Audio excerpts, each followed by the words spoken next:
My name's Alan Greger's son, but everyone calls me Greg. I'm 50 years old and reside in a small Midwestern city about 2 hours from Chicago. I work as an accountant for a pretty large national firm. The job can be a bit monotonous, but the pay is good, and apart from March and April, the hours usually stick to a steady 40 with no weekends. I was married until 2 years ago. My ex-wife and I share a daughter named Morgan, who's now 25, married, with a child of her own, living in Denver. My marriage ended after 26 years, although I thought the first 25 were wonderful, as I mentioned. I met Tracy during my sophomore year at Iowa State University in Ames, Iowa. She had transferred into my dorm after her freshman year in another dorm. I spotted her athletic figure outside, basking in Iowa's August sun. As I walked with friends towards the dorm, I caught sight of her. "I gotta go, guys. I'm about to introduce myself to the future Mrs. Greger's son," I joked. My friends followed my gaze to Tracy. "Wow," one of them said, but I was too captivated by her to pay much attention. I approached her, but when I was about 4 feet away, she waved me off with her hand. I felt deflated until she spoke up. "Hey, you're my son, dumbass." I quickly moved aside, and she rewarded me with a dazzling smile. At that moment, I would have done anything she asked. "Much better, dumbass," she teased. She didn't seem bothered by a stranger approaching her. "I guess when you look like her, it's a common occurrence." I introduced myself, complimented her, and asked her out for the next Friday. "If I say yes, will you wipe the drool off your chin?" she joked. Yeah, the drool, gone immediately," I stuttered. "Well, I can see you're not one of those smooth talkers, so sure, we can go out on Friday night." I got her number, and we went to a small Italian place in Ames that Friday. While I sat there smitten, she shared her life story from age 3 till then. I think she only paused because our main course arrived. We clicked right away, and within a month, we were spending most of our free time together. Tracy was not only intelligent, she was her high school's valedictorian, but also had a playful sense of humor and a quiet confidence. I considered myself decent-looking, fairly athletic, with 7 varsity letters in high school, and smart, ranking in the top 5 in my high school. While I didn't have smooth lines like some guys, I was pretty confident. Asking Tracy out felt like reaching beyond my league, but I figured you don't get anything if you don't try, right? Tracy and I had sex for the first time on our 6th date. We weren't virgins, but I hadn't had many partners by then, and I sensed it was the same for Tracy. Despite my relative inexperience, I had a secret weapon. I actually read the articles in Playboy, not just looked at the pictures. Many of those articles focused on pleasing a woman, not just satisfying yourself. I paid close attention to them, even reading some twice. Not many men were into oral sex on women in the 70s and 80s, but I made it a regular part of our lovemaking, judging by the number of orgasms I could elicit. I owe a major thank you to Hugh Hefner for not only featuring beautiful women but also introducing me to great writers like John Updike and Alex Haley, and for teaching me that sex is a mutual endeavor. Tracy and I got married shortly after graduating. We both found jobs easily, she as a 3rd-grade teacher and me as an accountant. We had stable incomes, bought a house, and had our daughter almost a year after moving in. Life was good. Our sex life, while not wild, was satisfying and varied, although like many couples, time and age affected the frequency. Still, even when Morgan left for college, we maintained a healthy sexual relationship. Occasionally, I had fleeting worries about Tracy's faithfulness, but they were rare. She might mention a flirtatious colleague, but she never gave me reason to doubt her loyalty. I acknowledged that she was still attractive and understood if men took notice, but I made it clear from the start of our relationship that there was no room for sharing. Tracy agreed, emphasizing that any physical intimacy with others was off limits. I respected that boundary. That's how things remained until 3 years ago. We were at our neighbor's annual summer party, a lively event held in our trendy neighborhood. Scott and Wendy Harris always threw a fantastic bash the weekend after the 4th of July, drawing in most of the neighbors on our block. They were fantastic hosts, providing great food and drinks alongside amenities like a large in-ground pool and a sand volleyball court. The guests they invited were usually wonderful people, except for one exception, but I'll get to that later. The party kicked off at noon, and Tracy and I arrived around 1 p.m. I headed to the bar to grab a white Zinfandel for Tracy and a Michelob for myself. We started mingling, initially together before getting engrossed in separate conversations both inside and outside the house. It had never been an issue before. Occasionally, I checked in with Tracy to see if she needed anything to refill, some snacks, or anything else. Sometimes she sought me out, and we'd exchange a quick peck on the lips before going back to socializing. At one point, I was chatting with some male neighbors while Tracy was across the yard conversing with a group of women. Suddenly, a small group of outsiders arrived in the yard, a man with two women, and Scott went to greet them. That's when I noticed the thunderbolt hit Tracy. She stopped talking to her friends and fixated on the newcomers, wearing a look that I can now describe as a mix of amazement and desire. At the time, I didn't fully understand the expression on her face, but it made me feel uneasy, triggering my instincts. After observing the trio for about 10 seconds, Tracy turned to look at me, locking eyes before blushing deeply. Then, she returned her attention to her friends and resumed their conversation. Have you ever had a gut feeling that something wasn't quite right, even if you couldn't pinpoint exactly what it was? That's the sensation I experienced about an hour later when I couldn't find Tracy. I grabbed a white wine for her from the bar and started searching until I stumbled upon her in the Harris's den, accompanied by 4 other people, including the man she had been eyeing earlier. He had his arm casually draped around her back, his hand resting on her hip. It seemed a bit too familiar, especially considering she had only just met this man, and they appeared to be engaging in friendly conversation. Although I trusted my wife and had confidence in myself, I found the newcomer's behavior a tad too intimate. Approaching the group from behind Tracy and her newfound friend, I firmly gripped his wrist and removed it from her hip. I don't believe we've been properly introduced, although you seem quite at ease with my wife, I stated firmly, a sharp edge to my voice. He attempted to pull away, but my grip on his wrist was firm, preventing any escape.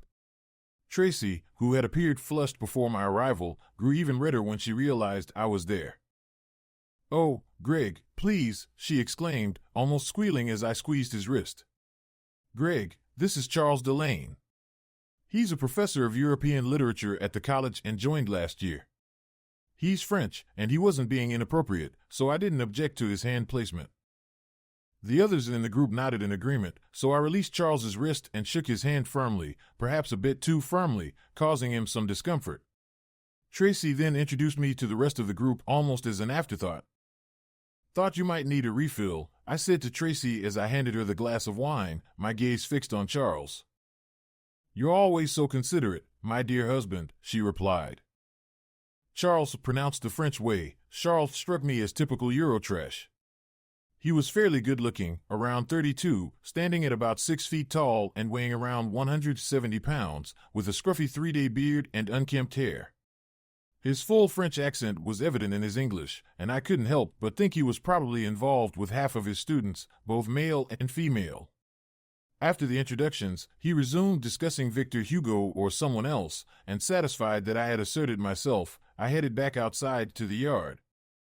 Tracy and Charles joined the sand volleyball game in the backyard. I was heavily involved in the game as we played winner's court, and my team kept the court occupied. A crowd had gathered on the deck to watch, and that's where my wife and Charles settled. Although I was focused on the game, I couldn't help but notice the frequent hand and arm touching, smiles, and occasional blushes from Tracy. I would wave to her occasionally, and she would wave back. After several games, my team was still holding the court when I realized Tracy and Charles were no longer seated on the deck.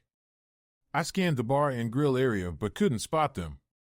Sensing something amiss, I asked another player to substitute for me, joking that my old man legs needed a break and that I desperately needed a beer.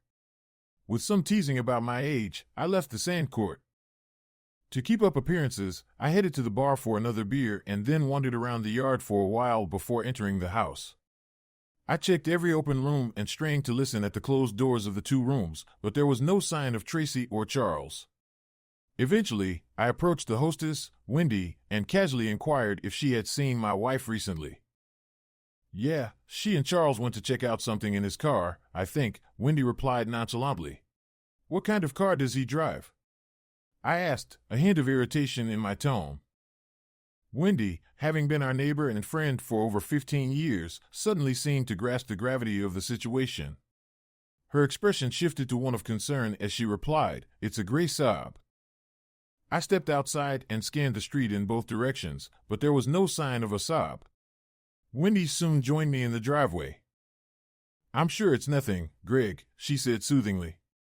"Maybe they just went over to the college for a quick moment." "Yeah, thanks." "Probably nothing," I responded, though my conviction was lacking. I turned and walked away. The local college was just a 5-minute drive from our house. I decided to check it out myself. Driving through every parking lot on campus, I found no trace of the gray Saab. I attempted to call Tracy's cell phone, but it went straight to voicemail, indicating it was either off or in use. Leaving multiple messages over the next hour, I also contacted her parents and sister, all of whom hadn't heard from her. The famous quote from Sherlock Holmes crossed my mind: once you eliminate the impossible, whatever remains, however improbable, must be the truth. Back at home, I settled into my lazy boy in the family room, staring blankly at the dark TV screen. Images of Tracy with that Frenchman plagued my mind. Unable to sleep, I sat in the chair all night, consumed by thoughts of betrayal. Half expecting Tracy to return home in the middle of the night, I was disappointed when she didn't.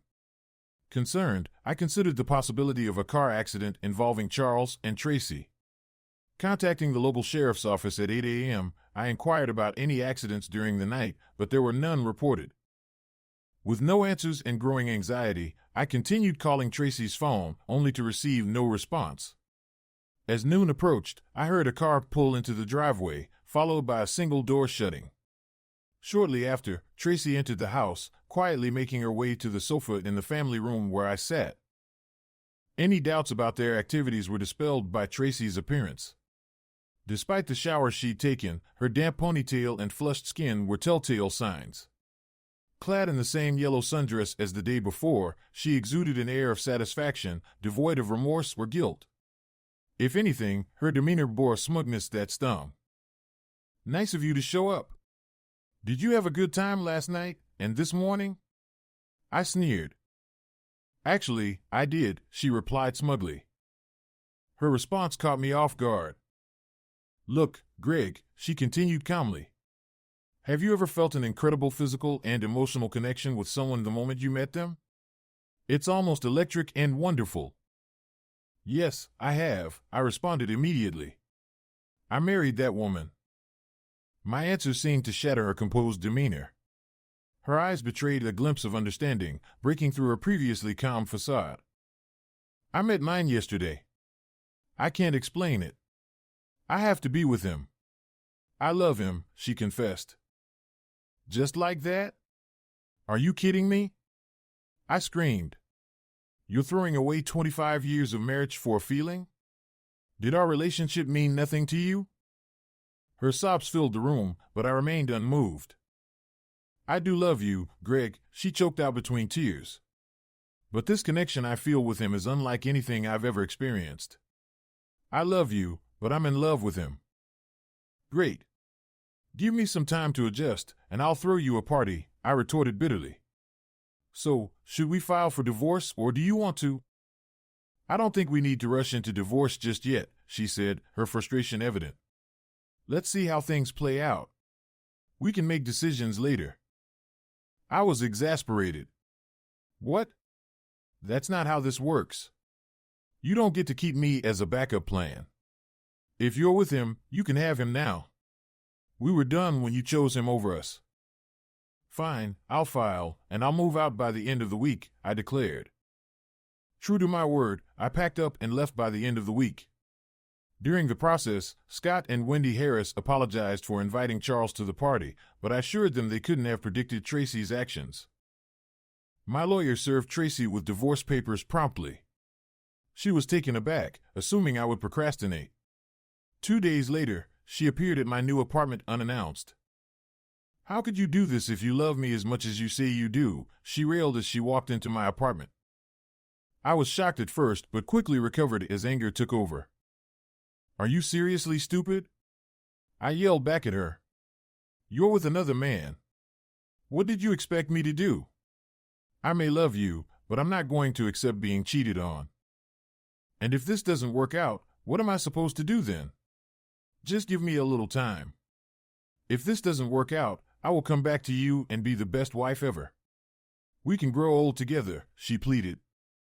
You're delusional, I shot back. I'm not giving you permission to be with your dream guy until you figure out what you want.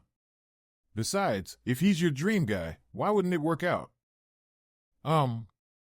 Charles has a wife he's divorcing, and they've got some financial issues to settle. Translation: he may be Mr. Right for you, but you may not be his Mrs. Right? I questioned. More sputtering on her part before I finally told her to leave my apartment or I would throw her out. Tracy and her attorney did everything they could to slow the divorce process down. Meanwhile, Mr. Wonderful moved into my old house and took my place. 4 months later, I ran into Charles and a visibly pregnant Tracy at a restaurant. I introduced them to my associate and made it clear who they were. Serge, I'd like you to meet my wife at least for a few more months and her lover, Charles Delane. Serge handled the situation politely, despite the awkwardness. You're an asshole, Greg. You know that, was all she said as they walked past us into the restaurant. I found out later from Wendy Harris that Tracy was indeed 3 months pregnant. Apparently, she wanted to have Charles's child and went off birth control. The divorce was finalized several months later, and Tracy gave birth to a son 2 months after that. They named him Charles Jr. Our daughter Morgan wasn't happy about Tracy's decision, and I was proud of her for taking my side. I hadn't seen Tracy since that restaurant encounter. The first time I saw her after giving birth, she looked tired and worn out, and the experience seemed to have taken a toll on her. Come on, Greg, there's no reason to be downright rude, said a familiar voice as I hurried past the pair one Saturday afternoon. I stopped abruptly and, despite trying not to, I did a double take at the woman and the baby. Oh no, it was Tracy and her son. Hey, stranger, I said, trying to compose myself. Hey yourself, she replied. The baby was undeniably beautiful, with Tracy's hair and eye color but his father's slightly darker complexion. Wow, Mom, he's beautiful, I said sincerely. Tracy blushed lightly and thanked me for the compliment. I haven't seen you in a while, and well, pushing a stroller. I said apologetically for not recognizing her at first. Although she flinched visibly at my apology, she let it pass without comment. While I found her incredibly attractive after Morgan's birth many years ago, she was over 20 years older now, and with this baby not being mine, I guess my hormones were under control. We chatted amicably for a few more minutes, mostly about her lack of sleep, and I detected a note of genuine sadness, something she never displayed after Morgan's birth. I eventually excused myself and continued shopping for what I had come for. The next time I saw Tracy was at the Maurice's summer party about 6 months later. Scott and Wendy always felt terrible that it was at their party that Tracy met Charles, but I reassured them that I didn't blame them for Tracy's poor decision. Nevertheless, Wendy kept trying to set me up with her single and divorced friends, and I have to admit, some of those setups were pretty good. Anyway, they kept inviting me back to the annual summer party, and after skipping the last 2, I decided to attend again, even though they warned me that Tracy and Charles would be there too. I assured them that I wouldn't be the one causing any problems, and I meant it. I was at the party for a couple of hours when I saw Tracy and Charles enter the backyard. Since the baby wasn't with them, I assumed he was with a sitter. Tracy had lost some of her pregnancy weight and didn't look as grandmotherly as the last time I saw her, but I couldn't shake the look of sadness in her once bright blue eyes. Even when I saw her smile, something was missing from her eyes. I addressed the situation early by approaching Tracy and Charles, giving her a light hug, and shaking his hand. I think they were both slightly surprised, and I noticed Wendy holding her breath as I walked toward them. We chatted briefly for maybe a minute before I excused myself and rejoined my friends by the grill. When the sand volleyball started, I joined one of the teams. My team played the second game, and while I was on the sand, I noticed Tracy sitting in a chair, watching and cheering. Mr. Wonderful was nowhere to be seen. We played 2 games, losing the second, so we had to vacate the court and wait for our next turn. While I was getting a beer, I glanced over at Tracy sitting by herself. Old habits die hard. I mused to myself, grabbing my beer and heading inside. The third room I checked was the den, and my suspicions were confirmed. Charles had his arm around Marilyn Jansen's waist while chatting in a small group, and Marilyn looked at him with unmistakable lust. Marilyn, a former neighbor from down the street, was definitely married.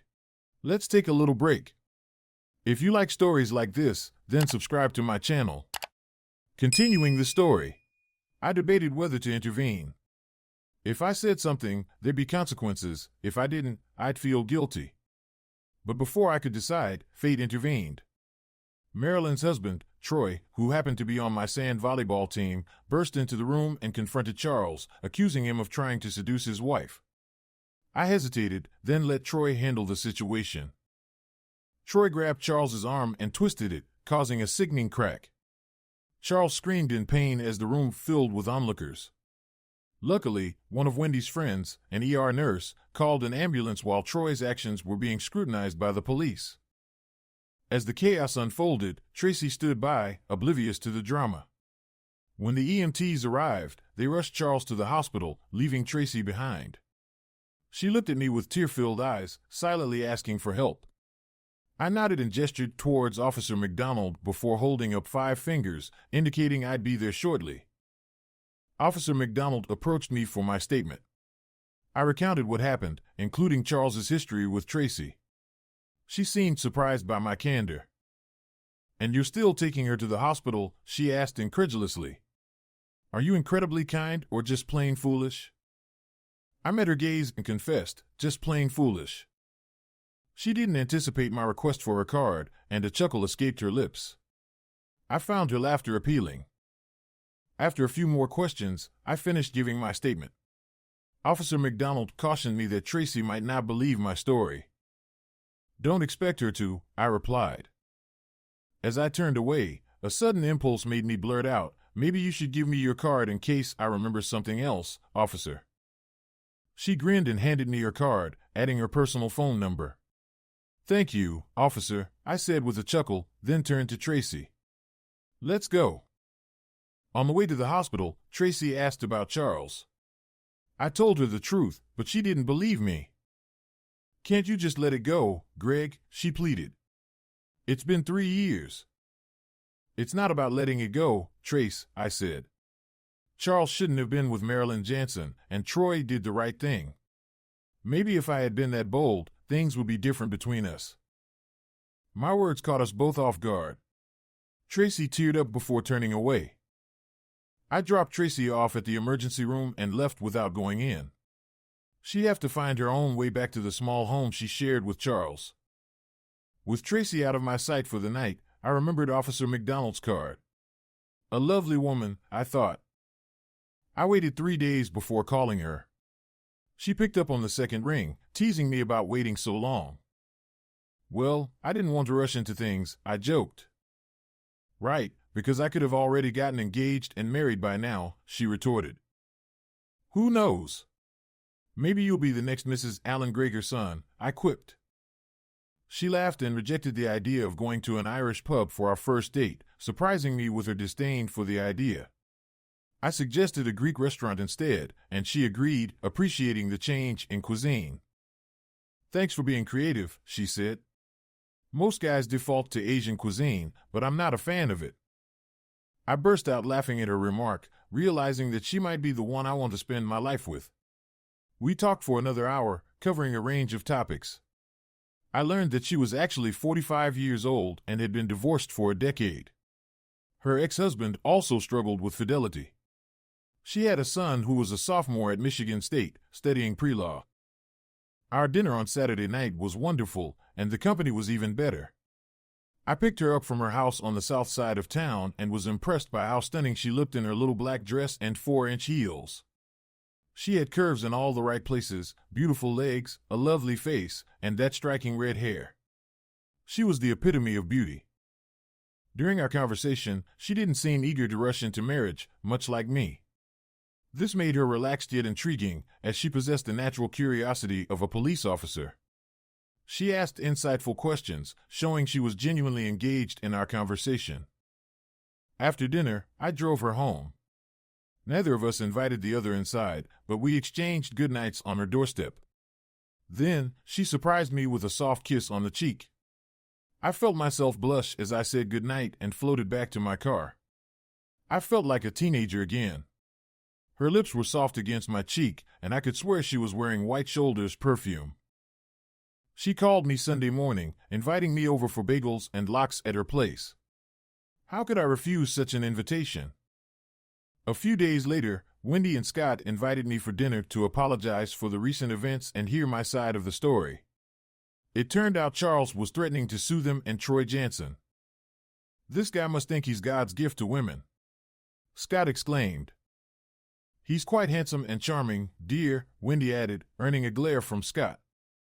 Troy spent the weekend in jail before being bailed out on Monday morning, according to the Harises.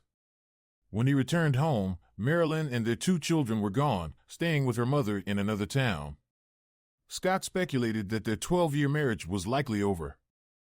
Well, give Troy my number and let him know that I understand what he's going through. I'll be there if he needs someone to talk to. And I've got his back when this thing ends up in court, I said.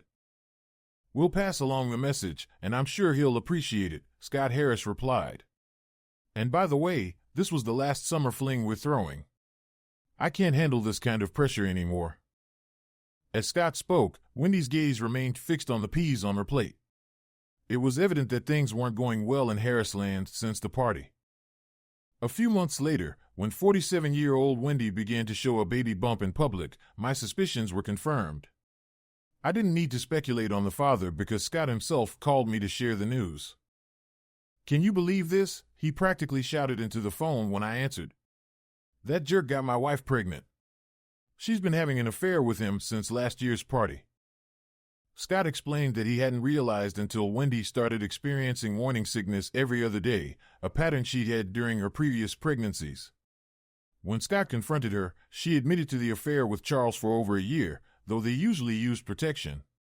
However, they had run out one long weekend and decided to forego it a few times, thinking it wouldn't matter. Then Scott asked for the name of my attorney. Do I get a friends and family discount? He dryly joked. According to Scott, Charles and Wendy had moved into an apartment near the campus, leaving Tracy and her son to manage on their own. Not my concern, I replied. But I hadn't accounted for the intricacies of the female psyche. I was having lunch at a nearby McDonald's when she approached my table, holding her son's hand. Placing her tray opposite mine, the child settled into the seat next to me. Hello, Tracy. Hello, CJ, I greeted them. The child, now around 3 years old, extended a clean hand for a handshake. Impressed by his attempt at maturity, I shook his hand firmly. Hello, sir, he said in a dignified tone. Hello, Greg, Tracy added. He's really growing, I remarked to Tracy, glancing at her son. You might have a tall one on your hands someday. I could sense Tracy's gratitude for my attempt at maintaining civility, but there was an unmistakable turmoil brewing beneath the surface of her composed facade. It was evident that if she didn't address it soon, her emotions would reach a boiling point. Ask me already, I gently encouraged her, observing her son unwrap a cheeseburger. Did you ever truly love me as much as you claimed? She began softly. Because if you did, why didn't you fight for me like Troy did for Marilyn? Why didn't you try to win me back, as someone who genuinely cared would have? Why haven't you stopped by my house to check on me and my son, maybe invite us over for an evening? I hadn't anticipated this at all. Suddenly, it was my fault? I took a deep breath, trying to remain calm and avoid an angry outburst. Whoa! I exhaled, shaking my head. So this is all on me? Seriously? You're painting yourself as the innocent victim here? My voice grew louder involuntarily. This wasn't what I intended. I needed to convey my point without escalating the situation. Whoa! I exhaled again, raising my hand. Remember, I removed Charles's hand from your waist, but you insisted nothing was going on and I shouldn't stir up trouble. I trusted you completely and believed your word, so I didn't push further. Excuse me for placing so much trust in you. If I had known then what I know now, I wouldn't have trusted you, and I would have confronted him like Troy did. But you, the person I trusted above all, deceived me, so I didn't fight for you. When you returned home the next day at noon, what could I say? The damage was already done, repeatedly, it seems. So what was there left to fight for? You had given yourself to another man and betrayed our vows. There was nothing left for me to fight for. You made your decision alone, and I had no say in it. So what was there to fight for? You were no longer mine. You were his. But you didn't even attempt to change my mind or persuade me to stay, nothing. If you truly loved me. She protested. How many times did you sleep with Charles that first night and morning? I'm sure it was multiple, I interjected. Once could have been a mistake, but maybe I could have forgiven that. Twice was a conscious choice. Anything more than that was you shattering my heart into pieces. And you had the audacity to tell me you had a fantastic time, an extraordinary time, if my memory serves me right, and that you and he shared this almost supernatural connection. You didn't regret a single thing. You know, lust and slut share the same 4 letters. So what was I expected to do? As the saying goes, if you love something, let it go. If it comes back, it was yours. If not, it never was. And then, just to add insult to injury, you have his child at 48.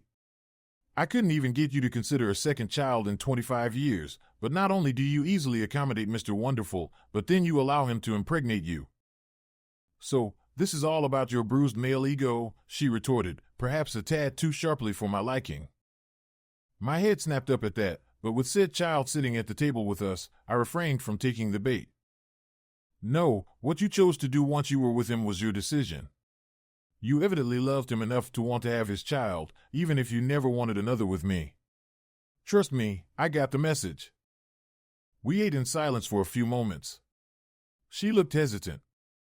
I knew where this conversation was headed, but someone had to broach the topic. So, what's your plan now? I finally asked. You and Charles never married, but he is acknowledged as the child's father, correct? At the very least, you should pursue child support from him. I'm going to let Wendy deal with him, Tracy replied. But you're right, I should seek child support from that cheating jerk. That's good advice. Do you ever ponder about us, sometimes? She added. How things could have been? Honestly, no, I replied softly. You shattered my heart so completely that I never wanted to dwell on what might have been. I cherish some wonderful memories of our past life that I'll hold dear forever. But that's all in the past, and it's never coming back. We resumed eating. I watched the boy play with his French fries, reminiscing about a time when our daughter Morgan did the same. He's a good kid. I'm glad something positive came out of that relationship. You know, even though we started with an incredible connection, in the end, we never truly bonded the way you and I did. While the physical aspect started off strong, we never grew together as a couple. Love couldn't replace the lust once it faded. And that's when it seemed to dawn on her, the aha moment. She shook her head sadly, tears beginning to form in the corners of her eyes. She traded the warmth and security of love for the fleeting excitement of lust. And like true lightning, it had its moment of brilliance before vanishing. Epilogue. My bonny lass and I recently celebrated our 10th wedding anniversary with a trip to Spain of all places. I offered her the customary trip to her homeland, and after jokingly punching me in the arm, she decided that we needed a warmer and spicier destination. Our relationship can indeed be described as warmer and spicier. We still have a few more years of work before retiring from the computer security firm we established together. Since I left engineering and she left the police force to start the company, we've done quite well. We're practically inseparable, both personally and professionally, yet it never grows stale. It might sound cliché, but I believe I love her more each day. Between our 2 children, we now have 5 grandchildren. Despite one family living in Denver, Colorado, and the other in Houston, Texas, we still manage to see the grandkids regularly. I occasionally encounter Tracy around town, but our interactions are brief. She's busy with motherhood, raising CJ, who's around 13 now. She hasn't remarried and seldom dates, according to my daughter, who occasionally communicates with her mother. It appears that Mr. Wonderful needed a push into jail before consistently paying child support. It seems like a rather dreary existence, but we all make our choices in life and must live with them. I certainly have no regrets about moving forward with my life. Thanks for watching. Subscribe to the channel not to miss new videos.